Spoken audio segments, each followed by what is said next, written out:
សង្គីជាប្រធានមន្ត្រីអប់រំយុវជនកីឡាខេត្តបាត់ដំបងសូមគោរពដល់លោកពេជ្របាឡៃជាប្រធានក្រុមប្រឹក្សាស្រុកមងវិស័យសូមគោរពដល់លោកទេពផនអភិបាលនៃអភិបាលស្រុកមងវិស័យនិងសូមគោរពដល់ភ្ញៀវកិត្តិយសទាំងអស់ដែលមានវត្តមាននៅទីនេះជាទីគោរពនិងជាទីស្រឡាញ់របស់អាតនាងខ្ញុំឈ្មោះសំផដាណែតជាចេតិធីមេដាយប្រាក់ចំណាត់ថ្នាក់ទី2ផ្នែកអក្សរសិល្ប៍ខ្មែរថ្នាក់ទី12ទូទាំងប្រទេសឆ្នាំ2026ថ្ងៃនេះផងដែរនាងខ្ញុំពិតជាមានសេចក្តីសោមនស្សរីករាយយ៉ាងក្រៃលែងដែលបានឡើងមកបង្ហាញពីបទពិសោធន៍និងចូលរួមកម្មវិធីដង្ហែចេតិធីទូទាំងប្រទេសក្នុងឱកាសនេះនាងខ្ញុំចង់បង្ហាញពីបទពិសោធន៍ខ្លះៗដែលនាំឲ្យនាងខ្ញុំបានទទួលចេតិធីដូចថ្ងៃនេះមុននឹងឈានចូលដល់ការប្រឡងសិស្សពូកែថ្នាក់ជាតិនាងខ្ញុំធ្លាប់បានការចូលរួមការប្រឡងសិស្សពូកែតាំងពីថ្នាក់សាលាថ្នាក់ស្រុកថ្នាក់ខេត្តនិងឈានទៅដល់ថ្នាក់ទូទាំងប្រទេសចំពោះការសិក្សារៀនសូត្ររបស់ខ្ញុំវិញគឺខ្ញុំបានតាំងចិត្តបដិញ្ញាខិតខំប្រឹងប្រែងសិក្សារៀនសូត្រតាំងពីថ្នាក់ទី9មកម្ល៉េះតាមពិតទៅនាងខ្ញុំធ្លាប់ជាអតីតសិស្សពូកែផ្នែកអក្សរសាស្ត្រខ្មែរធ្លាប់ចូលរួមប្រឡងសិស្សពូកែទូទាំងប្រទេសកាលពីឆ្នាំ2023ប៉ុន្តែកាលពីពេលនោះខ្ញុំពុំទទួលបានជោគជ័យនោះទេ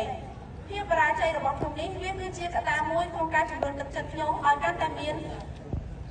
កម្លាំងកាយកម្លាំងចិត្តក្នុងការចូលរួមប្រកួតប្រជែងសិស្សពូកែនៅថ្នាក់ទី12ចំពោះការសិក្សារៀនសូត្រនៅពេលដែលខ្ញុំឡើងមកដល់ថ្នាក់វិទ្យាល័យខ្ញុំតែងតែខិតខំប្រឹងប្រែងទាំងពីរជាពិសេសនោះគឺខ្ញុំក៏បានសិក្សាជាមួយនឹងអ្នកគ្រូភាពសុខភាពដែលគាត់តែងតែបានកម្លាំងបានចំណាយទាំងកម្លាំងកាយកម្លាំងចិត្តនិងថវិកាក្នុងការជួយជំរុញនាងខ្ញុំរហូតទទួលបានជ័យជំនះនៅពេលនេះចំពោះរបៀបរៀនផ្ទាល់បន្ថែមពីការរៀននៅសាលានិងជាមួយគ្រូនាងខ្ញុំក៏បានសិក្សារៀនសូត្រដោយខ្លួនឯងដោយផ្ដោតទៅលើចំណេះដឹងទូទៅមានដូចជាវប្បធម៌ទូទៅសិលធម៌ពលរដ្ឋនិងប្រវត្តិវិទ្យាផងដែរចំពោះផ្នែកអក្សរសិល្ប៍ខ្មែរអ្វីដែលសំខាន់ជាងនេះទៀតនោះគឺការសរសេរអក្សរឲ្យមានរបៀបនិងឲ្យបានឲ្យស្អាតនិងរៀបរយ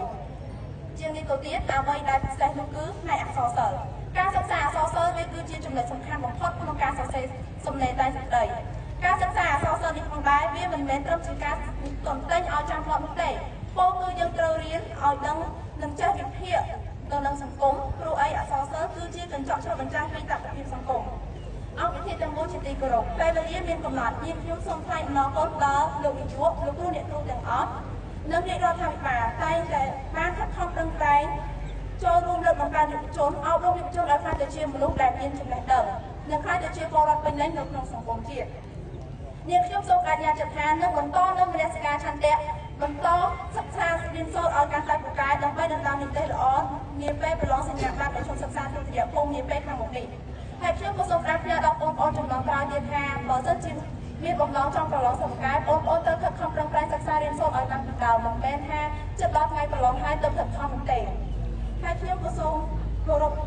ជូនពរដល់គណៈអធិបតីភ្ញៀវកិត្តិយសទាំងអស់ដែលមានវត្តមាននៅទីនេះសូមឲ្យជួបនៅតែពុទ្ធពរទាំង4ប្រការគឺអាយុវណ្ណៈសុខៈពលៈកុំបីឃ្លានឃ្លាតឡើយសូមអរគុណ